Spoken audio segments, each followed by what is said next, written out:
Your major essay assignment is coming up. I want to begin by saying that this meeting is not a substitute to the lecture notes posted on Blackboard. Those notes discuss the weekly concepts in depth, whereas this meeting is more of like discussion over an assignment that's due that week, and that's basically what I do. Definitely do not skip watching those videos. I'm going to focus on the works cited page. Start your works cited list or on a new page. So no matter how much more room was left on the previous page, you will always go new page. And then if you're using MLA style, this page will be titled works cited. If you're using APA style, it will be titled references or reference list. Write only the sources you actually used in your paper. So if I find a source that has not been used and has been cited in the works cited list, points are deducted, and vice versa. If you use a source in the paper but don't mention it in the works cited page, that again is a no-no. Do not let sources overpower your paper. I want to hear you. I want to know what you understand. I want to know what you have to say about the topic. So use sources to support what you say. Use sources as examples of what you're trying to prove. Parenthetical citations should match the works cited list. What does that mean? In a parenthetical citation, most of the time, the information that you provide is the author's last name.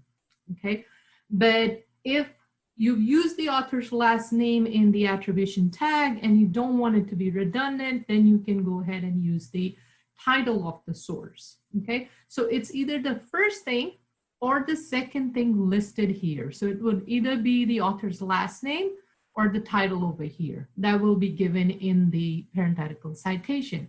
So your parenthetical citation cannot say ProQuest. Okay, you can't say that because that doesn't take me anywhere. When I come to the list, I'm not able to see that. When I look at your source in your paper, let's look at this, National Defense Budget. There's a citation right here. I want to go down to the works cited list and look at the list should be in alphabetic order. So I'll know that right after DG, there's N. And do I see national defense? I should not have to go looking in the source citation, but it should be right here in the margin.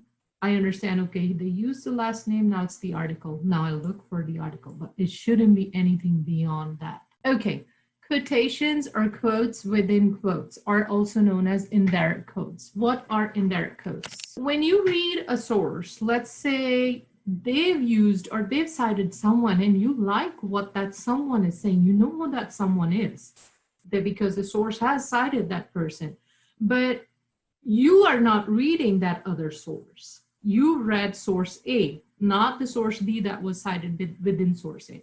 So now how do you cite that source? First of all, let's see how you would cite the source in your own paper in the text, so in text citation. So Rubio's paper cited something that I want to use in my paper. So I stated, Rubio states that, now this is not enough for a parenthetical citation. Here you want to give some credentials, like maybe I can, if this was a well-known author, I would throw in those credentials. Just for the example's sake, I can say Rubio, the scholarship winner from 2019, states in his article or essay. So do put in a stronger attribution tag. And then we have the quotation, the issue of healthcare does not come up in other industrialized nations despite spending more per capita on healthcare. And here's where, see, I'm quoting Rubio all the way from here, but here you notice there's something different. Okay, let me read it through and then we'll come back to what the difference is. Despite spending more per capita on healthcare, the United States has the highest of amenable mortality among the 11 countries with 112 deaths for every 100,000, quoted in Rubio. First thing, is this, the quotation marks. It's a quote from Rubio's essay, or I'm citing Rubio, but Rubio used the quote. So you can see over here, look, there's the double quote and regular one, and then the single quote. That's how you add a quote that is been quoted within another piece. We know that this is Rubio's essay, but we will not just say Rubio. No, that is cheating. It is quoted in Rubio. So we don't say quoted in, instead we abbreviate it to qtd.in, and then whoever the author from the article you got this information from is, you put their name, okay? So the original source of this quote that we took from Rubio's essay was Tikkanen and Abrams. This example is if you are using MLA style, but if you are using APA style, then this is what you will do. You will provide the last name of the original author or authors, okay? So Tikkanen and Abrams, comma, year of original work, not Rubio's work, but the original work. And the author's last name that you got the work from are preceded by as cited in. So as cited in Rubio, comma, the year that article was written, okay? This is APA style in text citation for an indirect source. This little piece from my lecture that's titled The Basics of the Writing Process. And in that lecture, it talks about a thesis statement, and it says a thesis statement is a sentence or sentences that express the main idea of your paper. It offers the readers a quick and easy to follow summary of what the paper is going to discuss, right? And because we are doing argumentative papers, our thesis should be clear about what our claim is, or if we are asking our audience to do something, what is that action? What is our proposal if we are proposing something? A thesis statement should be a statement, not a question. It identifies the subject of your paper. It lets the audience know what your topic is and what you want to say about the paper. It takes a stand rather than simply announcing the subject. So you have to know what your claim is. Your thesis should be clear. It is written in the writer's own words, not stated as a quote or paraphrase from a source, no matter how impressive that quotation is. Okay, a thesis statement generally consists of two parts, your topic and the main point, the analysis, explanation, and assertion that you are making about the topic. And here's an example. High school graduates should be required to take a year off to pursue community service projects before entering college in order to increase the maturity and global awareness. So here's my claim that high school graduates should be required to take time off. Why? And then the rest of the statement is explaining that. Okay.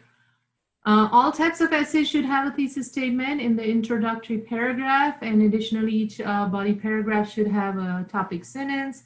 To check your thesis statement, you should be able to pass the test of so what. If a reader first responds to your thesis, it's so what? Why would I care? You do want your readers to relate to what you're trying to say. Does my essay support my thesis specifically and without wandering? If your thesis and the body of your essay do not seem to go together, one of them needs to change. So let's say I say in my thesis statement, I'm going to make the point A, B, and C, but when I'm writing my paper, I come across more research, I am more into the topic now, and I come up with more ideas. I do have A, B, C in there, but I also add D and G in there, okay? Now what? Can I not add D and G? Yes, you can. You just need to go back to the thesis and add D and G to the thesis as well. Or if I say that I'm going to do A, B, C, D, and G, but in my paper, after A, B, and C, and D, let's say, I think G is not needed anymore, enough has been said, and G is maybe just redundancy or writing the topic, whatever. Just go back to the thesis statement and make sure you remove it from there as well. So remember the definition of a thesis statement is that it's a summary, it's a roadmap to your paper. So if in our map, you're saying you are going to go this way, that way, and that way, but you end up going somewhere else, now that map is not honest to your readers. You can make changes. Just go back and fix information to match. The thesis matches the body and the body matches the... So this week you guys are doing the peer evaluations, and I brought the 2 definitions up, and I think this question was also in one of the quizzes you took. What's the difference between revising and editing? When you revise, you look at the big picture.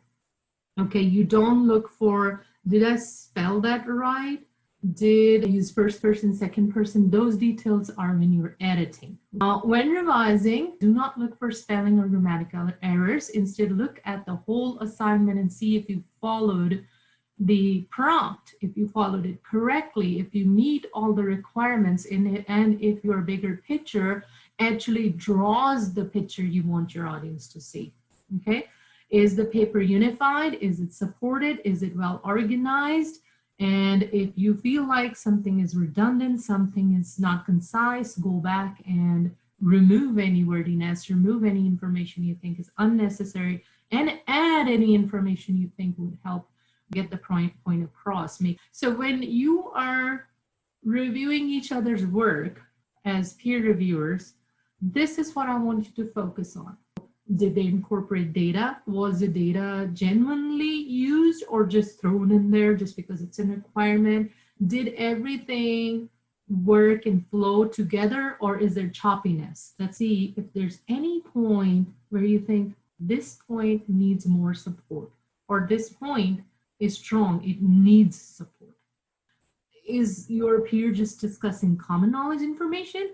Don't be afraid to tell this to them. To say it nicely and politely. You don't want to base your argument on common knowledge factors. Editing, on the other hand, is where you look for the little things and you look for correction in grammar, correction in style, word choice, punctuation, and those kind of things. And punctuation, don't take it lightly. Please avoid writing your paper in first or second person speech. Do not address your audience as you, have you, yours. No.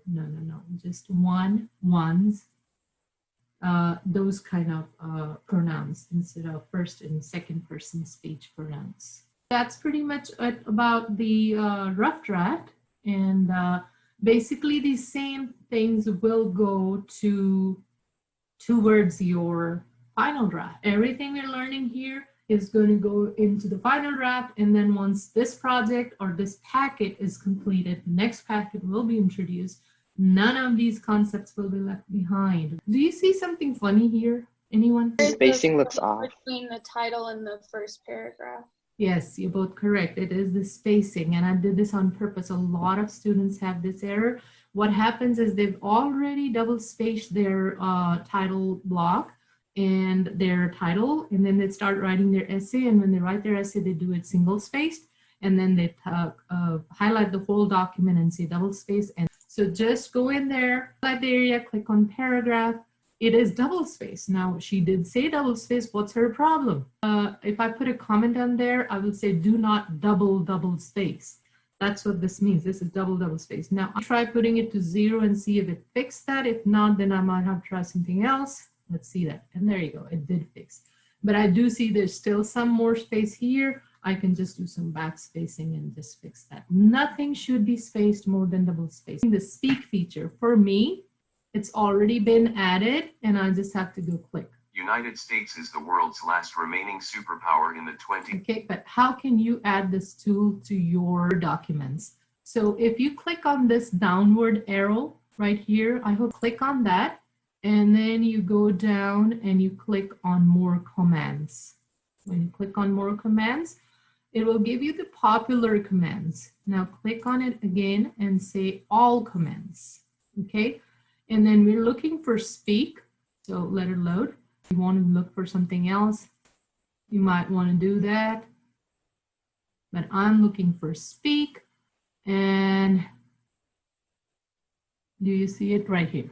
Okay, click on that, and then you say add. I will click add, but it won't let me add it because if you look, mine is already here. These are the tools that are on your document already. So I say add, and it says you already have it, but now this is how you will add it. Once, if you wanted to read, you just highlight that area and you let it The play. issue of a bloated military directly affects the quality of life in the United States. This is actually done for any students who might have accessibility issues or any kind of disability. Another very good tool is this one, this little play thing you see over here. If you push on it, and if you are on the home page or module page and you tell it to play, it will actually play everything that's on that particular page. So what you see on the screen will be played. I'll play it for a little. Weekly modules and assignments. Content. Item. Department grading standards. Attached files. Okay. So let's say I want to read the quantitative analysis peer evaluation assignment. I'll click. I can ask it to play it for me. Peer response guidelines. Assignment's objective.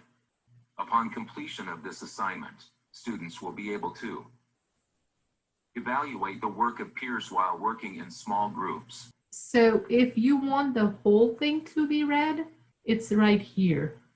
So I guess mine has moved up. If you scroll down all the way on your screen, it should be at the bottom of this menu. Revise your thesis statements. Most of you had wonderful thesis statements, but remember those statements were based on your research. You didn't have a paper at that point. You're not stuck with that thesis, okay? So do make changes. Okay, now on my list is the grading of the rough drafts. So as my assignment prompt actually clearly indicates, the rough draft is a completion grade assignment, okay? I am going to look at all of them. I'm going to look at your thesis statements. They could be the same what you did in the annotated bibliography, or you changed it or not, but I'm going to still go over all of them. I'm going to read your introductory paragraphs and see if you utilized any of the ideas I asked you to use. What were those? Avoid unnecessary questioning. So think about it. Does this question really need to be there? Just did you define the terms that you think would not be clear to your audience, to your readers? Okay, did you try to fill in any gaps? Did you start with any background? That's the filling of the gaps. If your audience is at this level, you want to take them to this level. You can't just start from there. You have to start at the level of your audience and then build them up to the level you want them to be. So fill in that gap by providing any definitions, any background information necessary. And I will be looking at, did you sandwich your sources? We talked about that.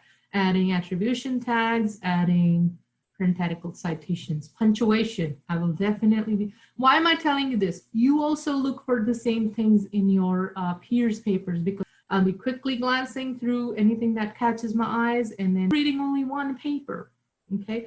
Take your time, look for the punctuations. Did they do it correctly?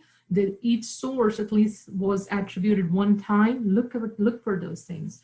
And are the strong points supported? Is there any wordiness? Is there any common knowledge information being shared? Okay. I am also going to look at completion. Of course, did you meet the required length? Did you add a works cited page? And remember, the works cited page is not a part of the required length. Okay. Neither is the title page. If you're doing APA style, it is a completion grade. I'll be looking for those things, and feedback will be provided as needed, and points will be somewhat, if needed, deducted. If not, if you're doing everything correctly, it is expected. It is a rough draft. I don't expect it to be perfect. So points won't be deducted on those parts, okay? But if you didn't even do what you were required to do, then yes. If you give me a 2-page rough draft, if you give me a rough draft without any support, without any articles, yes, points will be deducted. This week you have 2 assignments, and the first assignment is the code switching assignment. And what is code switching? Basically, by definition, and I'll read it from here, it is the process of shifting from one linguistic code to another depending on the social context or conversational setting, okay? Now, this is the definition and it's correct, but it's not only limited to a switch dialect in the language you're speaking. It's about the tone you change, the style. It's your surrounding, how you react differently when you're in a different surrounding. Notice how you react or speak or talk or write differently when you are approaching a different audience. It's just how circumstances change, make you change, how your surroundings, who are you talking to, makes you change how you approach your topic is what I want you to focus on. This is actually a fun assignment. So for the assignment, and I'll read from here, while recognizing your own personal and cultural language practices, use academic professional language to discuss how you switch codes on a regular basis. Do you present yourself differently in different places and with different people? How, when, and why do you code switch? Okay. What do you switch besides language? Do you dress up differently? Is your body language different when you're around different people? You can feel free to talk about anything. Even if something's not mentioned here, you can add that. This is a completion grade. You can't go wrong with it. Just meet the requirements and you're good to go. And make it fun.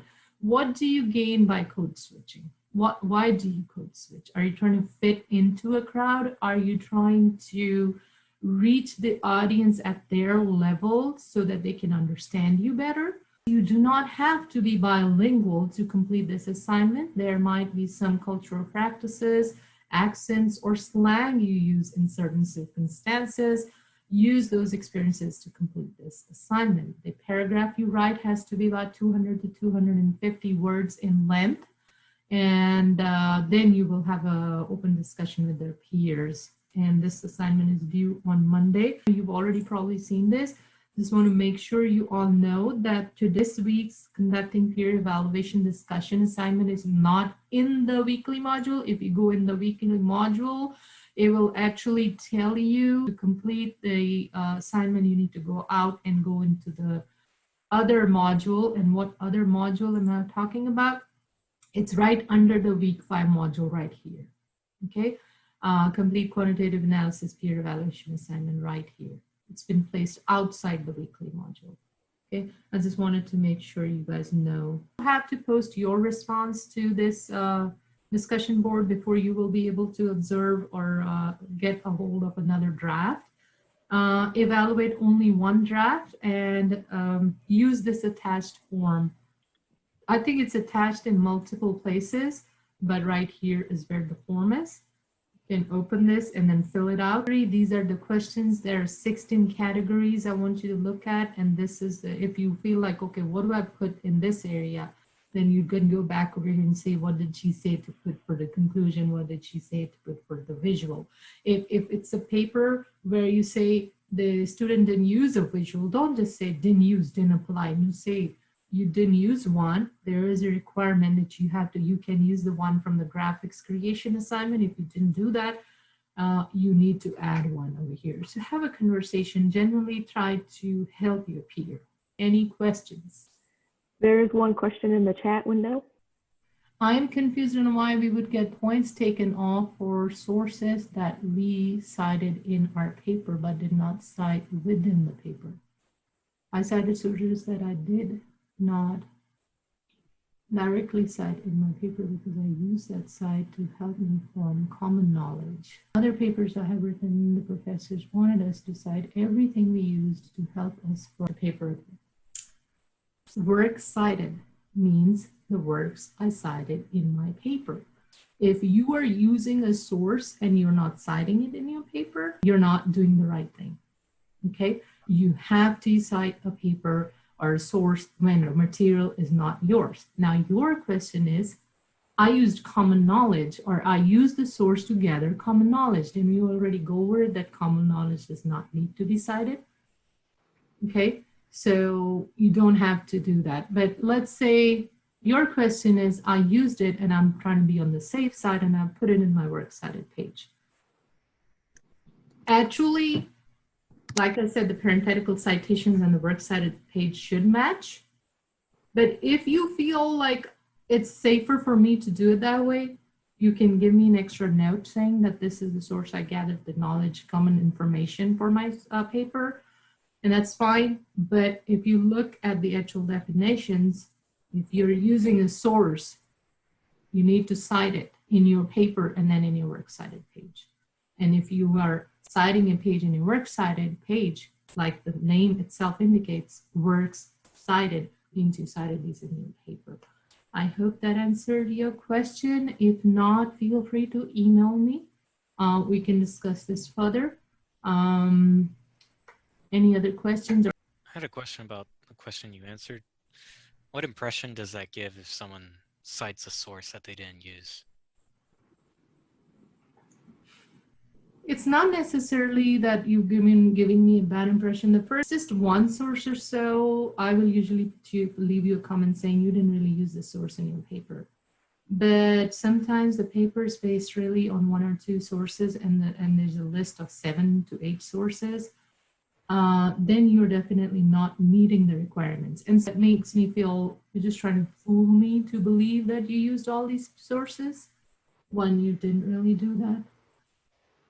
My suggestion is you did something for another professor. That's what they asked you to do. Here is my course. This is what I'm teaching, and that's what I'm asking you to do, okay? You use a source, use it in your paper, you cite it in the text of your paper, and then you cite it in your works cited page.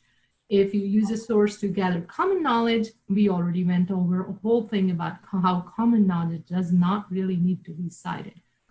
When we write a paper, we don't know about that subject. We don't know about that topic. That's why we do the research. Now we read and read. We read more than 1, 2, 4, 5, whatever number of papers. But now, this is how I used to tell my students on campus when we had classes. I said, read a source, put it away, okay? Don't revisit it. Let's say you did the annotated bibliography and you didn't revisit any of the sources. Some of the information is now stuck in your head. That is more than likely common knowledge information. The common argument that you have developed, the common notion that you've developed in your mind now is common knowledge. Don't worry about, oh, I have to cite that. But don't go by, oh, she said don't worry about citing. No, any factor you think needs to be cited, cite it. Use that knowledge, go back to that sources. Now use the specific parts that can support that knowledge you've gathered. Okay.